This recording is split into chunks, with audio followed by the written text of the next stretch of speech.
Agora sim, Efésios 4, 32, até o capítulo 5, versículo 7. Quem achou diz amém. A palavra do Senhor Deus diz assim: sejam bondosos e compassivos uns para com os outros, perdoando-se mutuamente, assim como Deus os perdoou em Cristo. Portanto, sejam imitadores de Deus, como filhos amados, e vivam em amor, como também Cristo nos amou e se entregou por nós, como oferta e sacrifício de aroma agradável a Deus.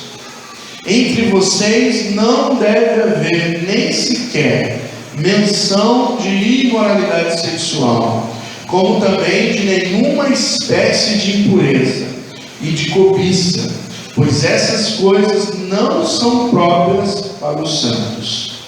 Não haja obscenidade, nem conversas tolas, nem gracejos imorais, que são inconvenientes, mas ao invés disso, ações de graças.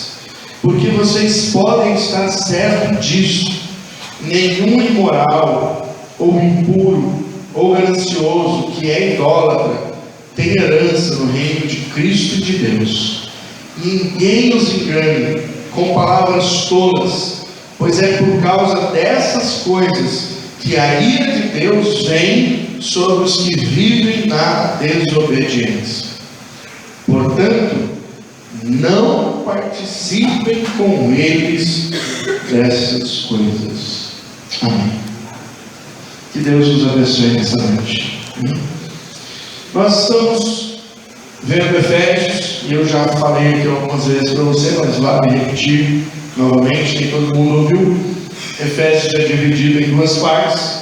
Do capítulo 1 até o capítulo 3, Paulo dá uma lição teológica sobre quem é Jesus, sobre a nossa posição em Jesus. É uma aula de salvação e teologia de salvação nesses três primeiros capítulos.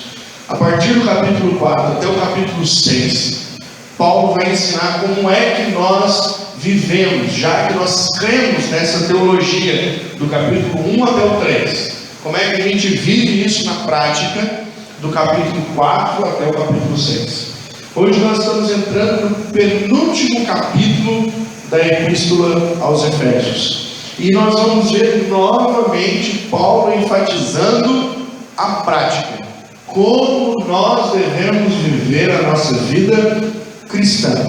Então Paulo continua orientando como cada cristão deve viver na prática a sua fé em Cristo.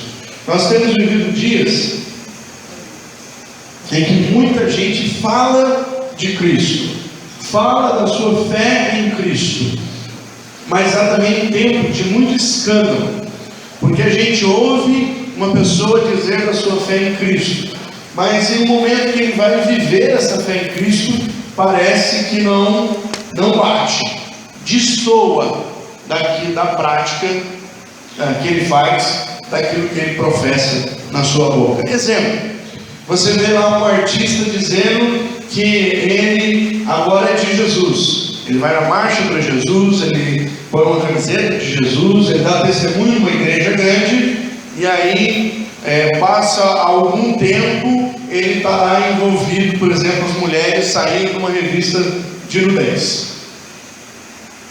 Parece que não é a mesma coisa.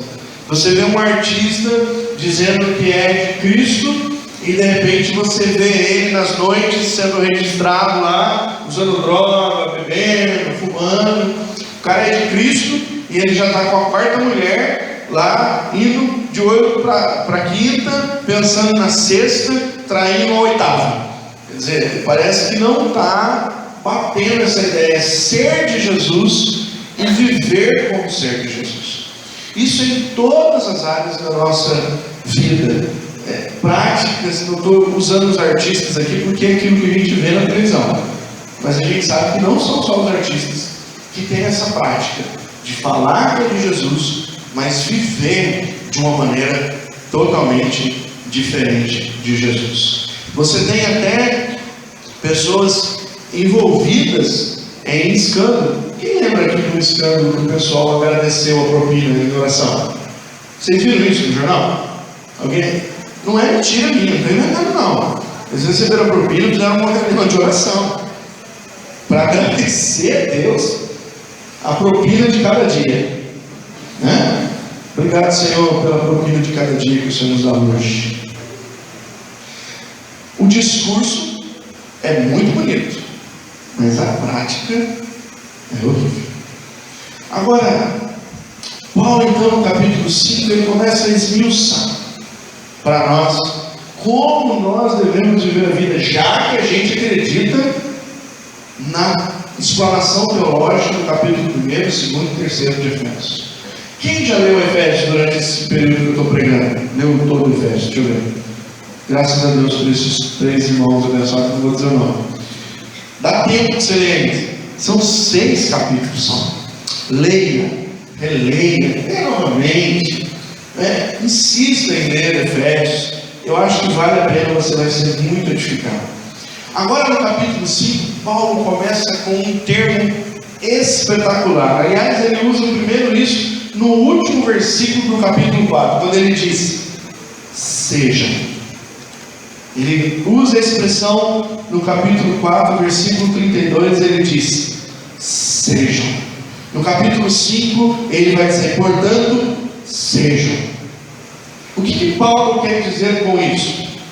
Talvez a grande preocupação de Paulo é mostrar que essa nova vida na prática tem que ser vivida, mas tem que ser vivida por causa de uma mudança interior. Eu acho que Paulo está preocupado com um problema aqui. O problema é dos cristãos se tornarem fariseus. O que é o fariseu? Vive muito bem da aparência, mas o coração já é. Lembra que nós falamos hoje na escola bíblica dominical? Sepulcro caiado, bonito por fora, mas por dentro cheio de fedor, de coisa podre, que não serve. O que Paulo está preocupado aqui? Talvez ele está orientando e o pessoal está pensando assim: eu sei agora como eu devo fazer. Tem gente que pergunta para mim o seguinte: pastor, eu queria ir na sua igreja, o que pode lá, o que não pode? Tem gente que acha que vai chegar na igreja e tem 2 listas enormes, né? Isso pode, isso não pode, isso pode, isso não pode. Vira uma religião. A religião do não pode isso. Por que você não faz isso? Porque minha religião não deixa. Por que você faz isso? Porque minha religião deixa. Nada contra os católicos, mas o que tem católico na quarentena morrendo de vontade de comer um churrasquinho? Não é verdade? Babando pelo churrasquinho. Ele não está de coração realmente compenetrado em não comer o churrasco, carne por 40 dias. Ele está fazendo porque a avó dele falou que tinha que fazer, a mãe ensinou, virou um rito, não é uma prática. É que nem crente que fala que vai jejuar, diz: não, eu vou jejuar, pastor, até o meio-dia, acorda às 11 horas da manhã. Cara, um jejum espetacular. Não, deixa que eu vou jejuar no sábado, pastor, que eu não trabalho. Vou ficar em jejum até meio-dia. Aí, 11 horas da manhã, o cara está acordando. Isso porque ele comeu uma pizza 11h59. Encheu o banco de pizza. Foi dormir, acordou 11 horas da manhã e jejuou até meio-dia. Olha que espetáculo. Chega na igreja e pergunta: quem jejuou, irmão? Pastor, eu jejuei. Sem vergonha. Paulo então está preocupado com a prática farisaica.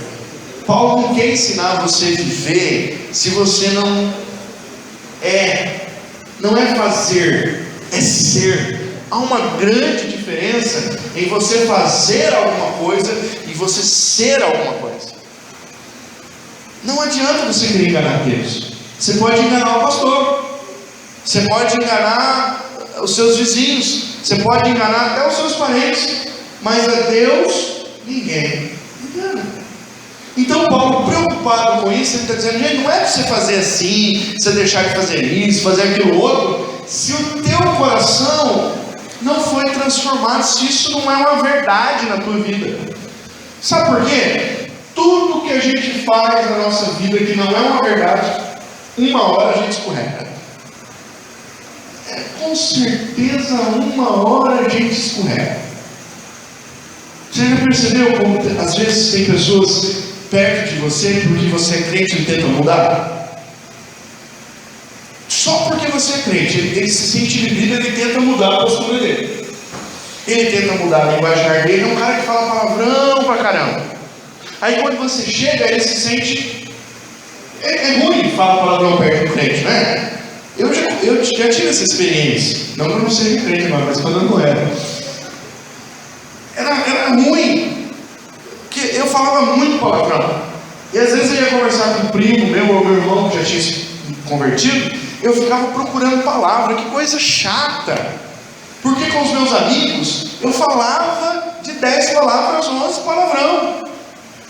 E aí quando você chega na presença de um crente, você se sente constrangido. Tem gente que muda só porque está na sua presença. Aí, mas de vez em quando ele está ocupado no dedo, aí não é. Aí mesmo na sua presença vai, né? Sai aqueles palavrãozão bem grande. Por quê? Está dentro dele. Jesus disse: a boca fala do que o coração está cheio. Então uma hora a pessoa vai mostrar quem ela realmente é. Por que Paulo então está preocupado? Para que os crentes não ajam somente falsamente, mas que sejam essa nova criatura. Ser nova criatura não é só agir como nova criatura. Ser nova criatura é viver todo o tempo como uma nova criatura. Paulo fala sobre 3 coisas que eu e você temos que ser. Vamos ver o texto? Primeira coisa que você tem que ser, segura a bronca: sejam imitadores do pastor Edilson. Está aí nesse texto? Não está aí? Algum problema com essa Bíblia, não? Não. Sejam imitadores de Deus. Ai. Pode falar ai, que é pesado. Deus não manda a gente imitar ninguém. Deus não manda você imitar o fulano, o beltrano, o ciclano. Deus põe um nível para você que é o maior de todos. Sejam imitadores de Deus. Olha a perguntinha que não quer calar. Você não precisa responder. Mas quantos de nós, sinceramente, estamos tentando imitar Deus em todas as nossas atitudes? Eu não sei aqui quantos já leram um livro ou assistiram um filme que diz assim, o que Jesus faria? Já viu? O que Jesus faria? Conta a história de uma igreja que um pastor pregou uma ideia que era o seguinte: toda atitude que você for tomar, antes de você tomar atitude, você vai parar e pensar: o que Jesus faria? E então eles começaram a mudar um monte de coisa. Empresários que tinham um jornal e faziam propagandas de coisas que não condiziam. Eles tiraram a propaganda do jornal porque não condizia com aquilo que eles queriam. Eles tiveram perda financeira porque eles queriam fazer o que Jesus faria. A pergunta que a gente precisa pensar é: o que Deus quer de mim? Como eu imitaria Deus nessa situação? A palavra traduzida por imitadores aqui do grego é mimetai, ou seja, é a ideia daquele que segue um exemplo humano.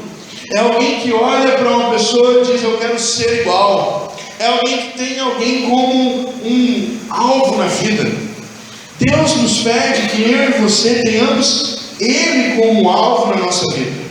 Paulo usa, ele tenta aqui levar os seus leitores à prática dessa vida não maquiada, mas da vida verdadeira. Eu não preciso inventar, eu quero viver mesmo.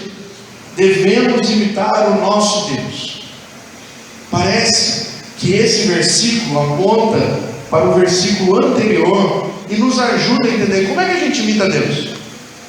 Olha o versículo 32, que fala: sejam bondosos, compassivos uns para com os outros, perdoando-nos mutuamente, assim como Deus os perdoou em... Parece que a ênfase de imitar Deus está no versículo anterior, relacionado ao perdão. Como é que eu devo perdoar as pessoas? Assim como Deus me perdoou em Cristo. E aí o que acontece muitas vezes na nossa relação? O marido briga com a mulher e fica uma semana sem olhar para a cara um do outro. Ué, mas e o perdão? Como Deus nos perdoou em Cristo. Aquele vizinho abençoado que ficou com som na sua orelha até 3 horas da madrugada, e que você estava louco para ir lá e orar pelo menos para cair um raio e queimar aquele rádio miserável dele. No outro dia você levanta, o vizinho está lá de boa, você passa perto dele, fecha a cara. Por quê? Eu estou irritado, estou bravo. Vamos pensar que Deus está falando conosco que eu preciso perdoar como Deus me perdoou em Cristo. Qual seria a atitude que a gente deveria ter com esse vizinho? Qual é a atitude que você tem com as pessoas que se relacionam com você? Lá na empresa, aquela pessoa que te humilhou, o que você faz com ela daqui uns 1 ou 2 dias? O que você faz? Coloca sal no café dela e leva para ela, né?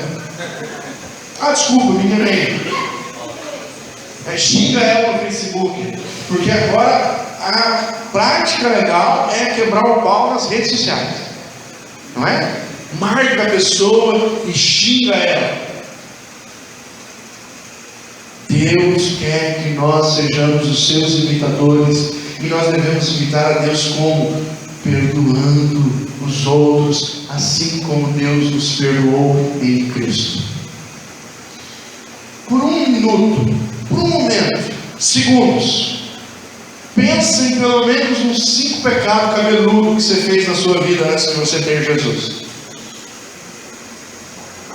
Você merecia perdão? Desses pecados que Deus te perdoou? Deus fez exceção. Deus falou para você: esse aqui eu vou perdoar, esse aqui não, esse é bem feio, hein, cara? Então esse aqui eu não vou perdoar, esse eu perdoo. A gente faz assim com as pessoas na hora de perdoar. A gente perdoa as coisas que são rasas. A gente perdoa quando alguém pisa no nosso pé e se desculpa. Mas a gente não quer perdoar aqueles que ofendem mesmo, aqueles que nos obrigam a sair do prumo. Esse a gente não quer perdoar. A gente quer vingar. Vamos ler Mateus 5,44 para a gente entender o que é ser imitador de Deus. Eu gosto muito desse versículo. Mateus capítulo 5, versículo 44 ao 48. A ideia é: sendo misericordioso como Ele é misericordioso. Eu preciso imitar Deus nessa grande misericórdia que Ele teve comigo. 5, 44 ao 48. Vamos ler o 43 para você entender. Vocês ouviram o que foi dito: ame o seu próximo e odeie o seu inimigo. Isso era lei. Mas eu lhes digo: ame os seus inimigos e orem por aqueles que os perseguem, para que vocês venham a ser filhos de seu Pai que está nos céus. Porque Ele faz raiar o seu sol sobre os maus e bons, e derrama chuva sobre os justos e injustos. Se vocês amarem aqueles que os amam, que recompensa vocês receberão? Até os publicanos fazem isso. E se saudarem apenas os irmãos, o que estarão fazendo demais? Até os pagãos fazem isso. Portanto, sejam perfeitos, como perfeito é o Pai Celestial de vocês. Aonde está a perfeição? A perfeição está em ser misericordioso com quem não merece. Com quem merece, não vale nada. mas com quem não merece, então nós estamos demonstrando o amor de Deus.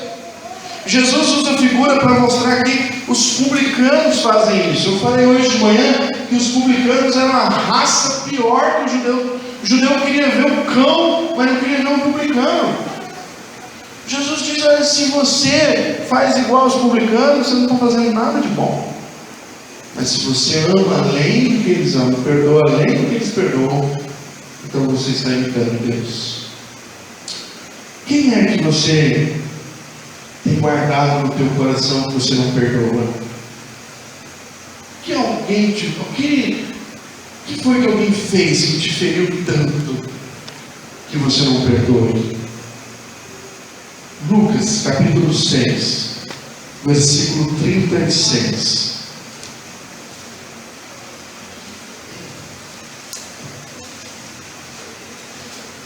Sejam misericordiosos, assim como o Pai de vocês é misericordioso.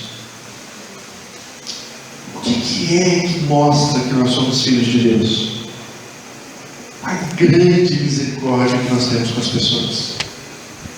É perdoando como Cristo nos perdoou. Como é que você pode ser um imitador de Deus? Sendo misericordioso. Se você não perdoa, você não está imitando Deus. Mas se você perdoa, então você está imitando o seu Pai Celestial. Amém? Então, o primeiro ser: sejam imitadores de Deus. O segundo não é muito mais fácil, não. Porque o segundo ser que nós vemos aí em Efésios capítulo 5 é: sejam como Jesus. Outro exemplo fácil de seguir, né? Paulo diz, versículo 2: e vivam em amor como também Cristo nos amou e se entregou por nós como oferta e sacrifício de aroma agradável a Deus. Olha que interessante. Paulo agora vai dizer que o exemplo que nós temos é Jesus. Talvez no primeiro versículo ficou meio nebuloso ser como Deus. A gente não vê Deus, a gente não sabe quem é Deus, a gente não sabe o que Deus faria se ele tivesse condição de ser um humano. Mas o versículo 2, Paulo então abre um pouco para nós, para dizer: olha, se você não está entendendo, olha para Jesus, porque ele é o Deus encarnado. Sejam como Jesus. Ora, como é ser como Jesus? Qual é a ideia do texto? Simples. Eu preciso ter o mesmo amor que Cristo teve. Esse é o exemplo que Paulo diz: seja misericordioso como Deus Pai, e seja amoroso como Deus Filho. Simples assim. Olha o amor que Cristo tem por nós. Só em Cristo nós conseguimos amar como nós devemos amar. Agora, presta atenção no que Deus pede para mim e para você. Nós somos ensinados em Cristo a amar como Ele amou e a se entregar como Ele se entregou. Perceba que no versículo, Paulo não diz só como Cristo amou, mas ele diz assim: como Ele amou e se entregou por nós. Qual o maior exemplo de amor que você tem na sua vida? Talvez você tenha um exemplo de amor do seu pai e da sua mãe. Vou te dizer, o melhor que seja é furado. Talvez o exemplo de amor na sua vida seja do seu cônjuge. O amor eros também é furado. O amor que Deus nos orienta é o amor dele e não o nosso. Então, o amor que nós devemos ter é o amor que Jesus teve. Eu queria que você lesse comigo 1 Pedro, eu gosto muito desse texto, capítulo 2, versículo 21. 1 Pedro também foi uma carta que nós tivemos aqui vários cultos pregando sobre ela. 1 Pedro capítulo 2, versículo 21. Para isso vocês foram chamados, pois também Cristo sofreu no lugar de vocês, deixando-lhes exemplo para que sigam seus passos. Quais os passos que você deve seguir? Quais os exemplos que você deve seguir? De Jesus. Ele andou entre nós, Ele viveu entre nós, e tudo o que Ele fez foi registrado para que você siga os seus passos. Não tem outra pessoa para você imitar. Não tem outra pessoa para você andar atrás. Se você entende que Jesus andou por um caminho, irmão, ande por esse caminho que Jesus andou. Porque essa é a orientação da Bíblia. Não ande por um caminho que você acha que você tem que andar. Não ande por um caminho da religião que você acha que você tem que andar. Não ande.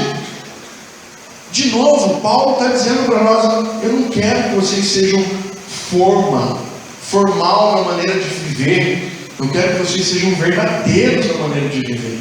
E para ser verdadeiro, tem que amar como Jesus amou. Olha que interessante. João 3,16. Você sabe o que está escrito em João 3,16?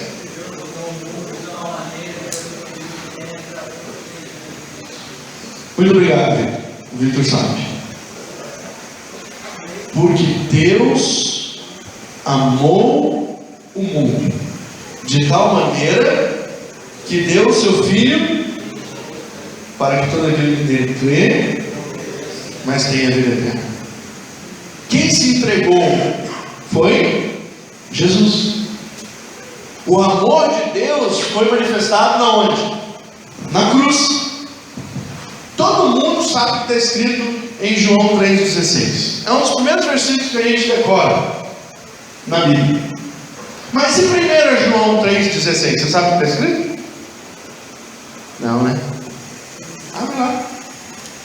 Primeira carta de João, capítulo 3, versículo 16.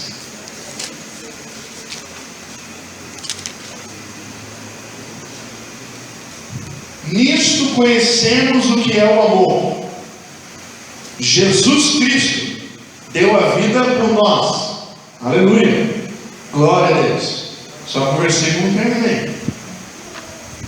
Olha o que o versículo diz: e devemos dar a nossa vida por nossos irmãos. Qual é o exemplo que nós devemos seguir? O exemplo de Jesus. O que ele fez? Ele se sacrificou. O que Jesus está pedindo para mim e para você? Faça a mesma coisa. Seja capaz de morrer pelo seu irmão. Eu te amei e morri por você. Agora você tem que ser capaz de morrer pelo seu irmão. É assim que nós vamos cumprir a vontade de Deus, que é sermos como Jesus. Sejam como Jesus. João capítulo 15, versículo 12 e 13.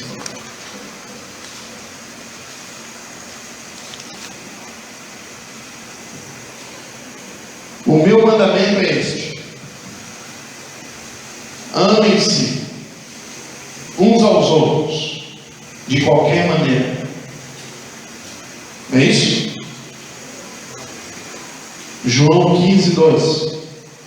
O meu mandamento é este: amem-se uns aos outros como eu. Quem é o exemplo de novo? Como é que você está amando o teu irmão? Do jeito que você quer amar, da maneira como você sabe amar, não serve. O amor que você tem que dar ao seu irmão é como Jesus mostrou amor por você.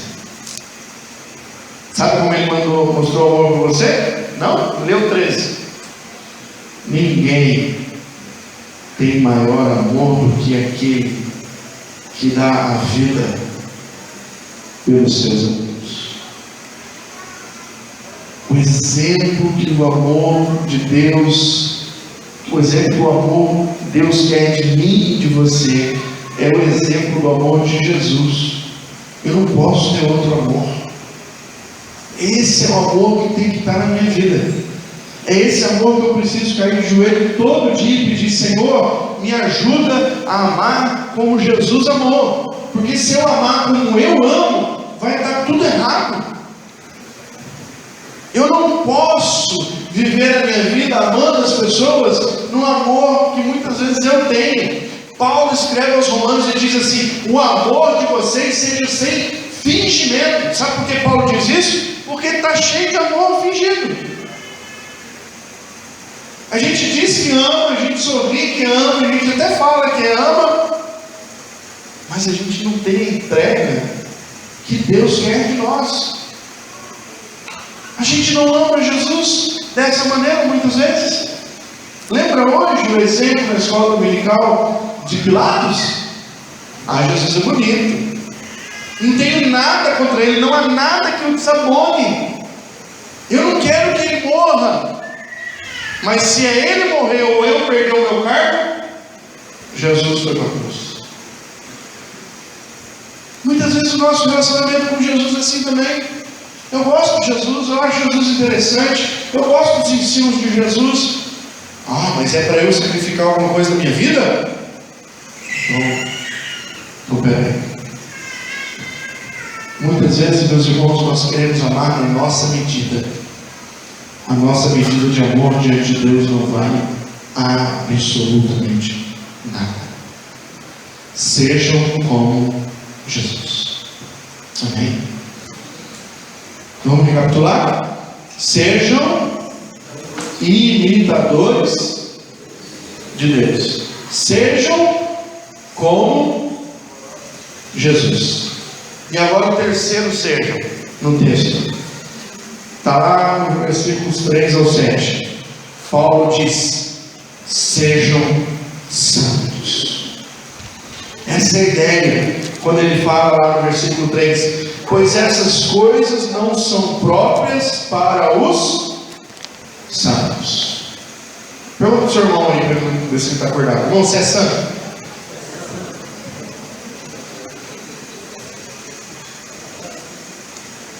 Não é se você torce para os santos, não.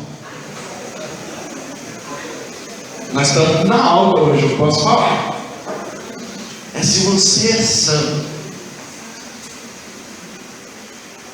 Parece que Paulo está ressoando agora aos ouvidos desses irmãos o que aconteceu lá em Levítico, capítulo 11, versículo 44 e 45, quando Deus está destruindo o seu povo. Seu povo vai entrar na terra prometida, os judeus vão começar uma vida nova. Eles saíram lá do Egito, onde eles eram escravos. Eles não tinham função nenhuma lá, a não ser ser escravos. Eles eram dominados pelos egípcios. Eles não tinham muito o que fazer. Agora Deus vai formar uma nova nação, e eles têm que viver de uma maneira diferente. E como é que Deus pede para eles viver? Vocês viram lá, quem já leu Levítico percebe, Deus pede umas coisas que você fica: nossa, mas por que Deus pede isso?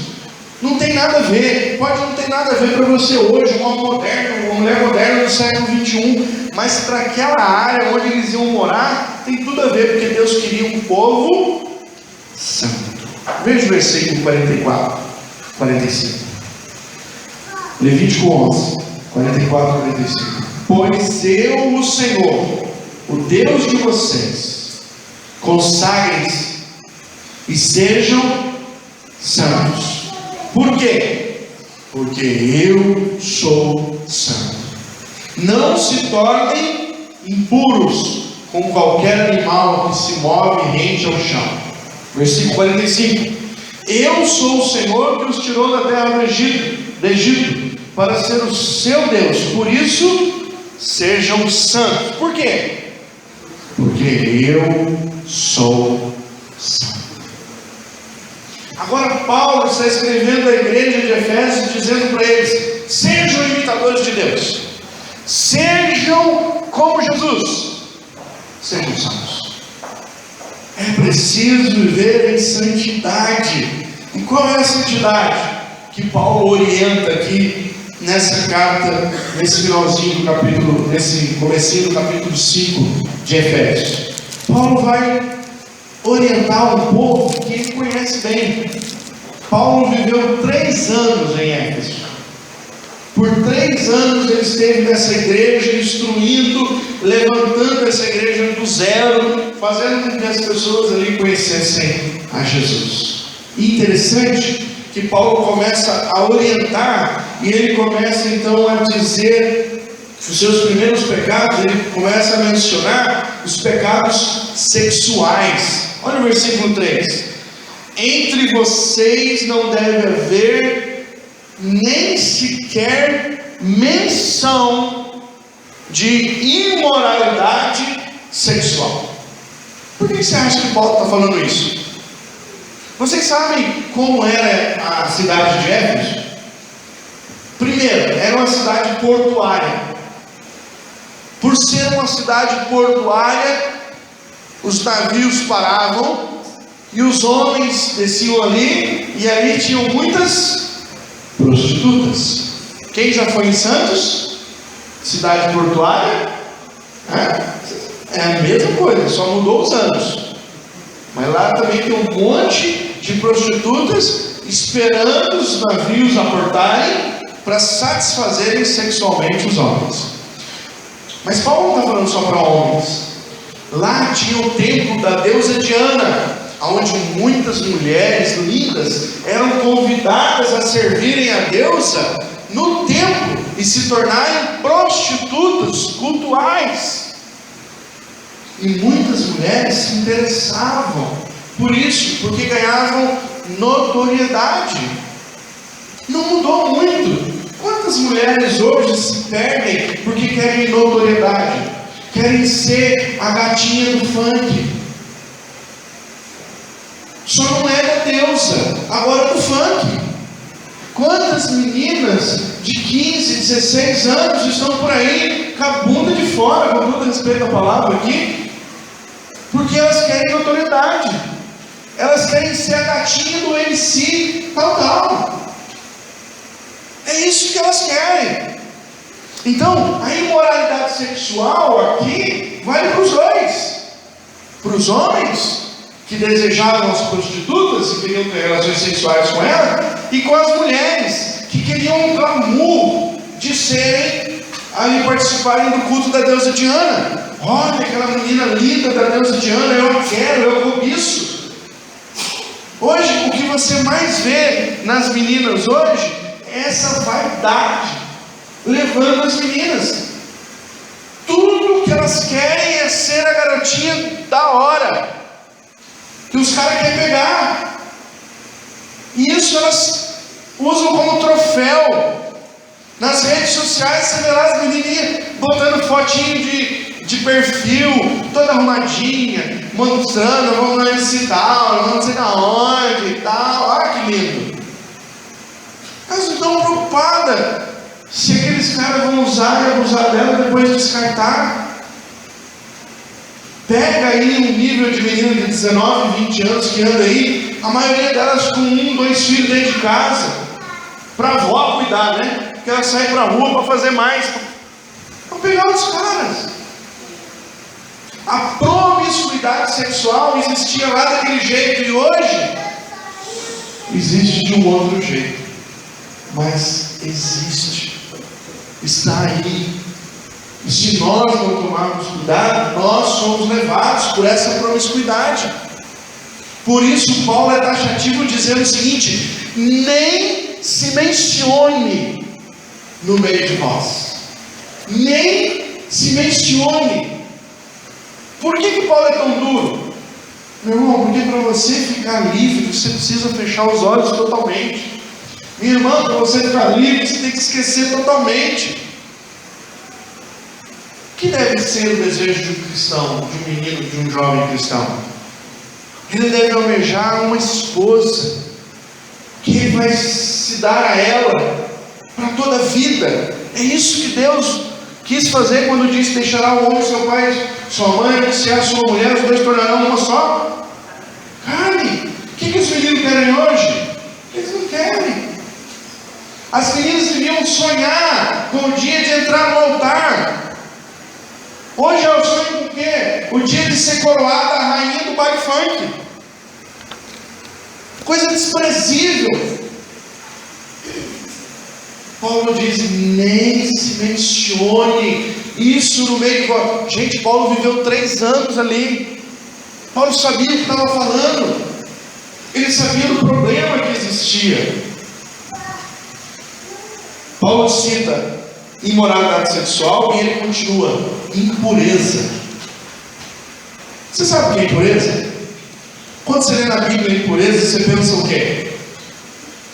Impureza é o contrário de pureza. E eu vou dizer para vocês o que é pureza, que Paulo está dizendo aqui. Controle, presta atenção. O que é pureza? Controle e direção dos poderes e impulsos sexuais de acordo com a lei de Deus e a vontade de Deus. Sabe o que é pureza?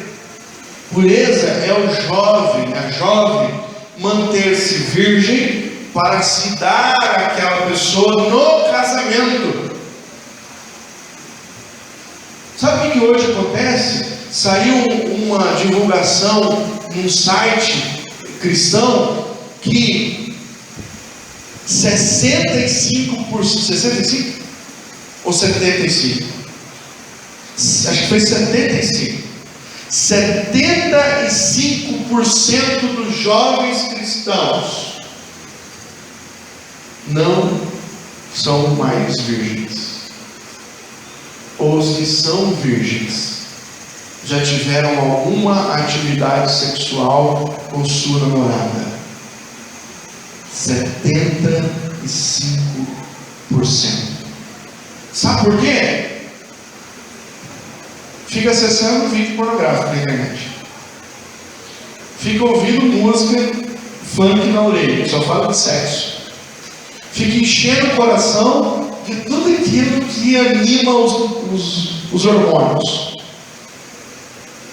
Vai se manter puro aonde? Paulo é claro: pureza. Pureza é cumprir a ordem de Deus. Paulo diz aos irmãos: não se mencione imoralidade sexual, também nenhuma espécie de impureza no meio de nós. Paulo cita também cobiça. O que é cobiça? Cobiça é tudo que eu desejo e que assume o lugar primeiro de Deus em minha vida. Sabe o que a cobiça gera? Idolatria. Idolatria, irmão, não é só ter um ídolo. Eu sou idólatra porque eu tenho a deusa fulana, o santo Beltrano. Isso é uma idolatria também. Mas muitas vezes nós falamos que não somos idólatras e somos. Porque nós colocamos algo em primeiro lugar no nosso coração.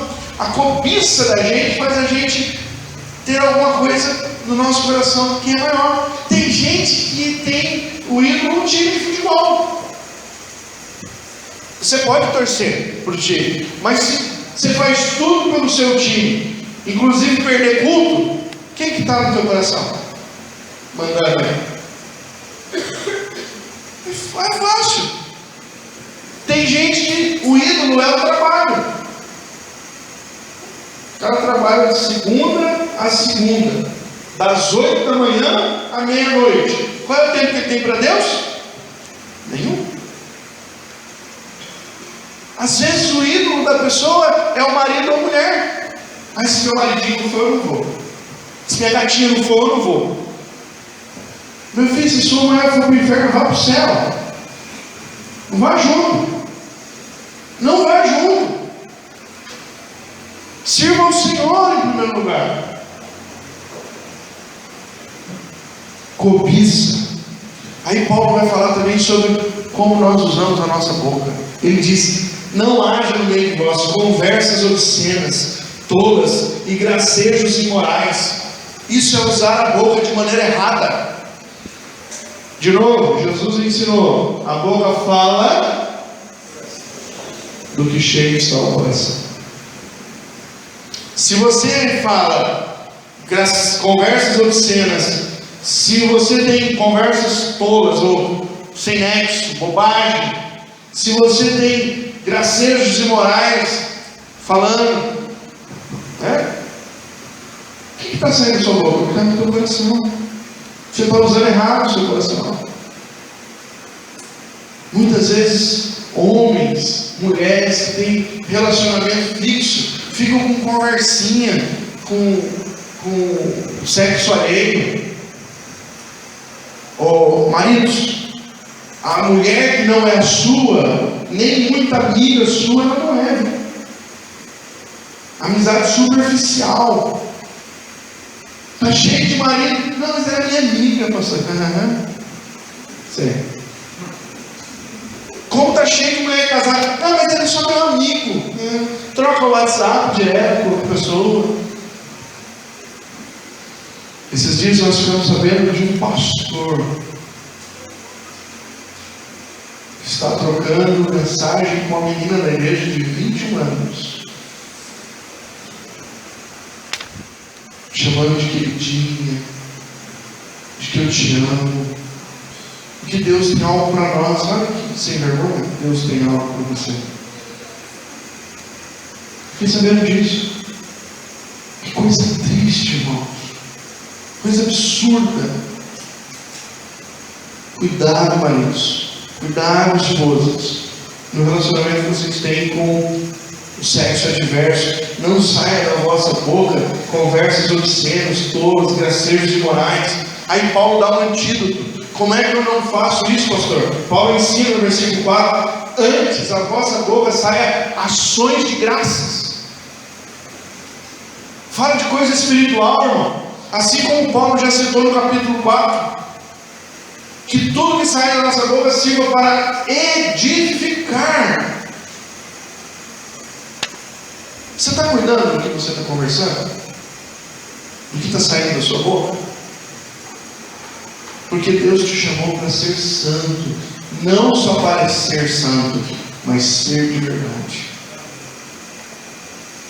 Por último, não façam aliança com os ímpios. Paulo diz no versículo 6, é notório, quando ele fala: olha, esses, ninguém vos engane com palavra tola, pois é por causa dessas coisas que a ira de Deus vem sobre os que vivem na desobediência. Muitas vezes, nós crentes somos apanhados pela lábia dos ímpios, vamos atrás deles. Salmo 1 nos ensina uma coisa muito importante, meus irmãos: bem-aventurado o homem que não o quê? Não ouve o conselho dos ímpios e não se assenta na roda. Quem é que te dá conselho? Quem é que fala ao teu ouvido? Paulo diz: não ouça esses, porque se você ouvir, é uma tragédia para você. Não faça aliança com os ímpios, ou seja, não seja influenciado por eles. Irmão, presta atenção. Você não foi chamado para ser influenciado, você foi chamado para influenciar. Você perdeu a oportunidade de dizer amém? Quem é sal da terra? O ímpio ou você? Quem salva então? Quem é a luz do mundo? O ímpio ou você? Quem ilumina então? E quem se deixa influenciar? Olha o versículo 7, Paulo diz: portanto, não participem com eles dessas coisas.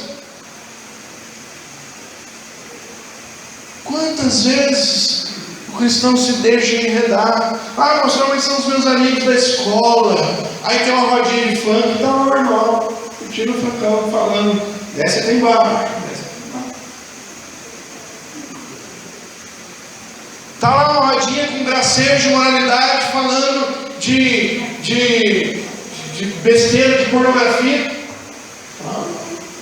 Junto, na rodinha. Piadinha suja. Quem é que está lá contando a piadinha suja?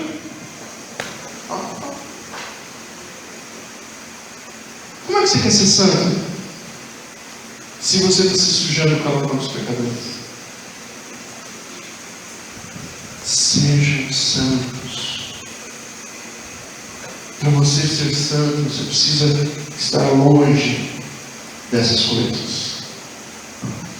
Quero terminar dizendo o seguinte: Deus não te chamou das trevas. E para isso eu quero que você leia novamente Efésios 2, 1 e 2, a teologia de Paulo. Vocês estavam mortos nas suas transgressões e pecados, nos quais costumavam viver, quando seguiam a presente ordem deste mundo e o príncipe da potestade do ar, o espírito que agora está atuando nos que vivem na desobediência. Isso é o que fala a palavra. Versículo 4: Todavia, Deus, que é rico em misericórdia, com grande amor que nos amou, deu-nos vida com Cristo, quando ainda estávamos mortos em transgressões. Pela graça, vocês são salvos. Versículo 6: Deus nos ressuscitou com Cristo para uma nova vida. Deus não te chamou das trevas para a morte, da morte para a vida, para você parecer uma nova criatura. Não. Deus te tirou da morte para a vida, para você ser uma nova criatura. Parecer não basta. Usar só a capa não basta. É preciso ter coragem para ser. Ir contra tudo e todos, mas ser imitador de Deus. Ser como Jesus. Ser santo para a glória do Senhor. Amém? Feche seus olhos, curva sua cabeça. Vamos orar.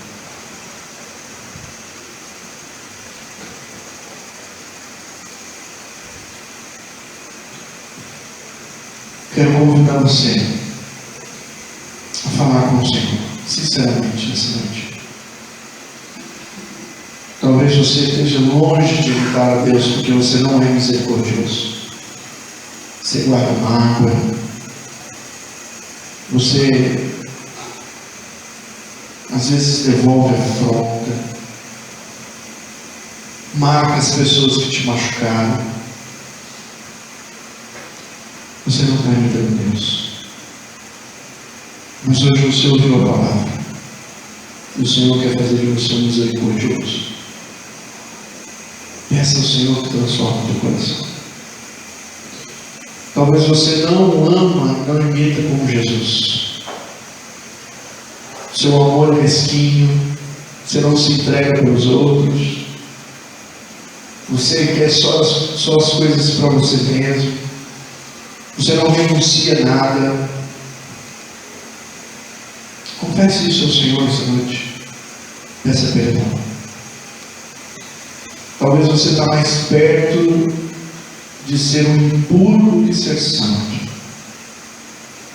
O Senhor te orientou essa noite. E se você quer ser santo, ore ao Senhor. Peça ajuda. Diga para Deus que você tem lutado contra o pecado. Se você não entregou ainda sua vida a Cristo, você não tem condição de ser nada disso. Você precisa entregar a sua vida a Jesus.